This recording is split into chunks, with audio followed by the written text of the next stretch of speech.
Roman range জিততে চলেছেন undisputed WWE universal championship.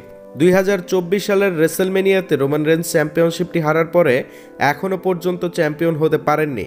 তবে এইবার 2025 সালে এসে রোমান রেঞ্জকে বানানো হবে আনডিসপিউটেড ডাব্লিউডাব্লিউই ইউনিভার্সাল চ্যাম্পিয়ন। চলুন আজকের এই ভিডিওটিতে জেনে নেওয়া যাক রোমান রেঞ্জকে কবে চ্যাম্পিয়ন বানানো হবে। বিশেষ করে আপনারা যেমনটা জানেন 2024 সালে রেসেলমেনিয়াতে কোডি রোডসের এগেনস্টে রোমান রেঞ্জ তার চ্যাম্পিয়নশিপটি হেরে গিয়েছিলেন। তবে কোডি রোডসের এগেনস্টে তার চ্যাম্পিয়নশিপটি হেরে যাওয়ার পরে এখনও পর্যন্ত চ্যাম্পিয়ন হতে পারেননি রোমান রেঞ্জ।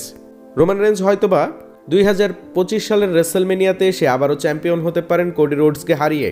যেমনটা আপনারা জানেন 2024 সালে কোডি রোডসের এগেনস্টে চ্যাম্পিয়নশিপটি হেরে যাবার পরে এখনও পর্যন্ত একবারের জন্য রিম্যাচ চায়নি রোমান রেঞ্জ। তবে এখনও পর্যন্ত একবারের জন্য রিম্যাচ না চাইলেও রোমান রেঞ্জ তিনি যে টাইটেলের পিছনে ছুটবেন সে বিষয়টি কিছুদিন আগে স্ম্যাকডাউনের এপিসোডে পল হেইম্যান তিনি ক্লিয়ার করেছেন। পল হেইম্যান তিনি রোমান রেঞ্জকে রয়্যাল রাম্বলের জন্য কনফার্ম করেছেন এবং রয়্যাল রাম্বলের জন্য এই জন্যই কনফার্ম করেছেন কেননা রেসেলমেনিয়াতে চ্যাম্পিয়নশিপের জন্য রোমান রেঞ্জ ম্যাচ খেলতে চান।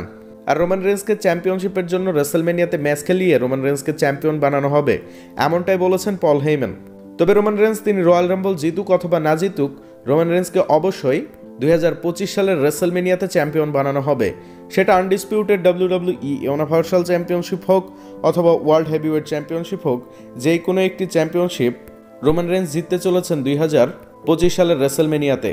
অর্থাৎ আপনারা বুঝতেই পাচ্ছেন রয়্যাল রাম্বল রোমান রেঞ্জ জিতুক অথবা না জিতুক, যে কোনো একজন চ্যাম্পিয়নকে রোমান রেঞ্জ চ্যালেঞ্জ করবেন এবং চ্যাম্পিয়নশিপের জন্য রেসেলমেনিয়াতে ম্যাচ লড়ে রোমান রেঞ্জ হবেন আবারও নতুন চ্যাম্পিয়ন 2025-এর রেসেলমেনিয়াতে। তবে আপনাদের কি মনে হচ্ছে রোমান রেঞ্জ কি চ্যাম্পিয়ন হতে পারবে? অবশ্যই কমেন্ট বক্সে কমেন্ট করে জানাবেন। ভিডিওটিকে একটি লাইক দিয়ে সাথেই থাকবেন। ধন্যবাদ।